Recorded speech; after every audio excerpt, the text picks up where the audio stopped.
Okay, so let's talk about how to submit a contract file for review. So for this example, I'm using a buyer opportunity, but keep in mind if you are submitting a contract for your listing opportunity, then the process is going to be the same. It's just you need a little bit less documents typically. So um, what you're going to do if you're in a buyer opportunity, your three folders on the left are consultation, under contract, and closed. And if you're in a listing opportunity, it's going to say listed, under contract, and closed. So we want to go to the under contract folder. And then when we get here, I have my checklist of items that I need to add. Now, if you don't see these options yet, then that means you haven't selected your checklist. So what you would need to do for that is over here on the left where mine says TN Res Contract, yours might say pick checklist type.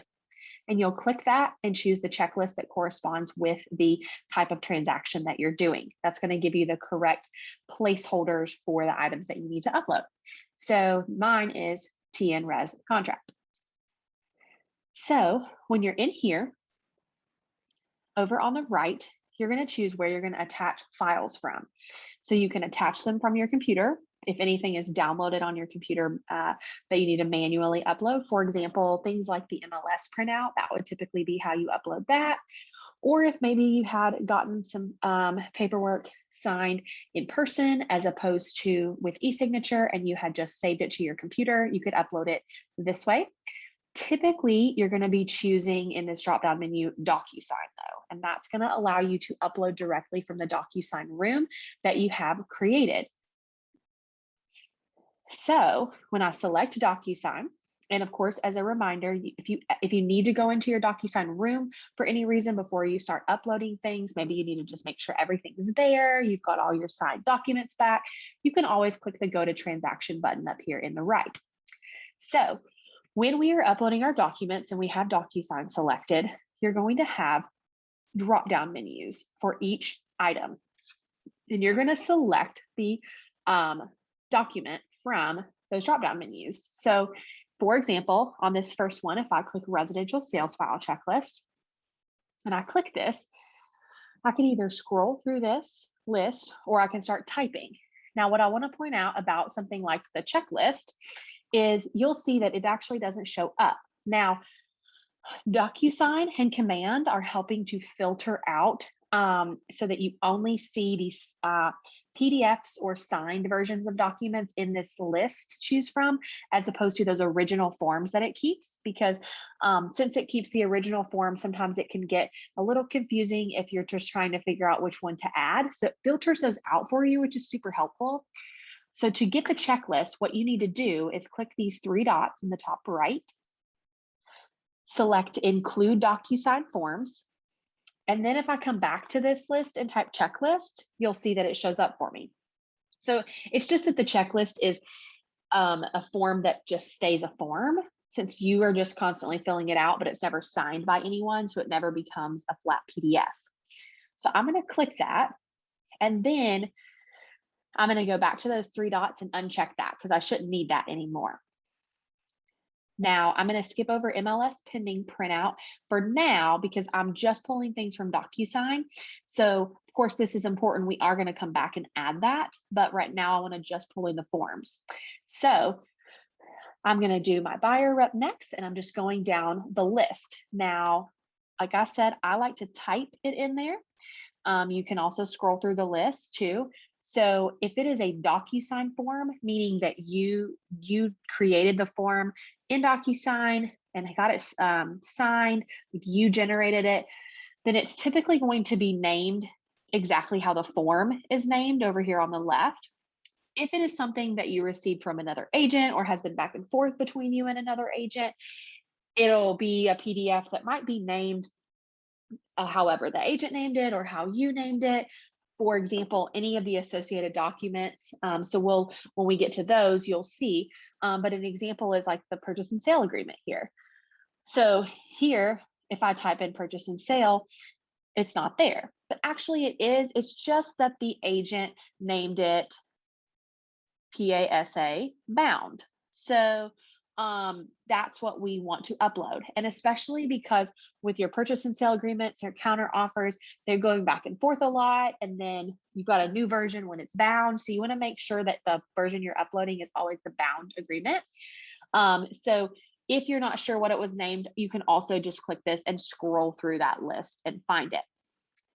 If you have any counter offers, I would recommend either putting the bound one here, or you can feel free to combine them in DocuSign into one document if you had a bunch of them and put them all on this placeholder. That is fine as well. If not, if you just put the bound one here, I'll show you how you can add additional documents at the bottom. So then when we get to these next two, these were also associated documents. So these were PDFs obtained from the other agent. So they're not going to be named exactly the same. I might scroll through and look for them. I knew that this one was just named exemption, so I'm going to grab that. And then same thing with this. I know it's named COA, and there it is actually at the top. So I will just click that and then continue down the list. Now, the great thing is, as you're selecting the items from this list, it's pulling them out so that you're not seeing, your list gets shorter every time. So there's my disclaimer notice. Wire fraud warning. Now, if this is a listing opportunity that you're working on, and so now that listing is under contract, you already have a lot of these seller signed documents like disclaimer, wire fraud, COVID in your listing file. So you don't need to re-add them to the contract file. It is fine as long as they are in the listing file. So your listing contracts, you might have just a few documents in here, such as your contract and any counteroffers, and then anything signed by all parties. So property condition, confirmation of agency, lead-based paint, things like that. So then I'll continue through here with my buyer documents.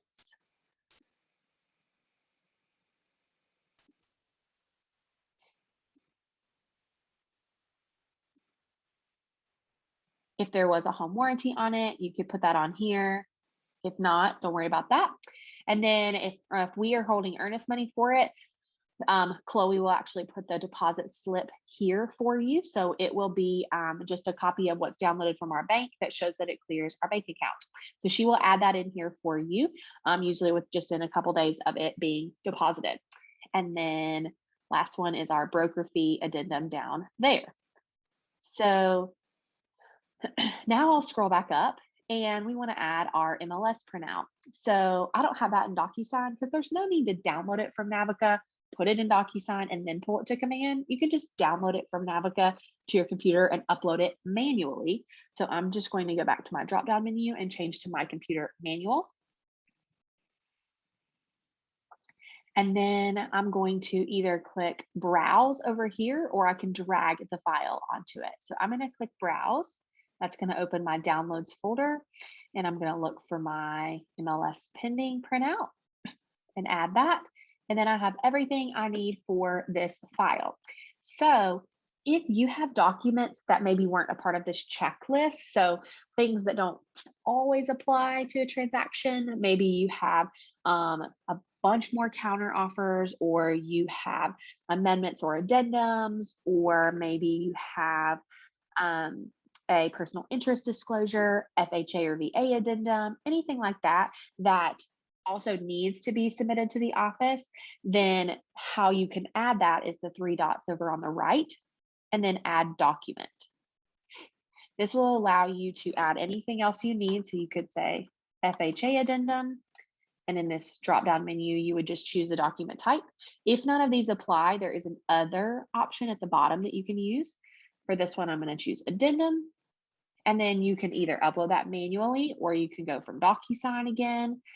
And I would pull that from my DocuSign room. So I don't have any of those in there. So I'm just going to grab another one of these, for example, to show you what it looks like. So I'll save that, and it will just appear at the bottom here. So that's how you could add additional counter offers or any of those other addendums. Now, if it is documents that have to do with the transaction, but they don't necessarily need to be submitted for review to the office, maybe it's a plat map or a survey or CRS data, pre-approval letters, things like that. Those you don't need to add to the file. We don't need to review them, but where you can keep them is in a custom folder over here on the left. You can actually add a new custom folder, maybe name it miscellaneous and create. This right here will probably not show up for you. This is just on the Market Center side. And I'm going to create folder. And now I have a miscellaneous folder that I can add any other documents that might be relevant to the transaction. And then when I'm ready to submit, I'm going to submit to Market Center, and then I'll click submit again. Now, keep in mind, there is a part 2 of submitting your file for review, which is doing the commissions. So you're going to watch a separate video on how to do that. It is important to know you do need to do these 2 things back to back. So once you submit the file, you need to immediately do the commissions or vice versa. So they have to be completed at the same time for us to be able to process everything in a timely manner. As always, with any file, if you have a question about something or you need to send a message to anyone on the staff, feel free to click the 3 dots and click Add Comment to Checklist. This is where you can send us a message. You should see all 4 staff members appear. The only reason Lily's name isn't showing up is because it's her account I'm logged into right now. But when you're in yours, you should see all 4 of us, and you can message the person that you need to. So whether that's about something that you are submitting or maybe something that was returned, you can always just choose the person you need to message, click the @ sign, and then send the message here and click add reply. As always, make sure that you are using the @ symbol to tag us, because that's the only way we will get notified. If you don't do that, then we won't know that you sent us a message.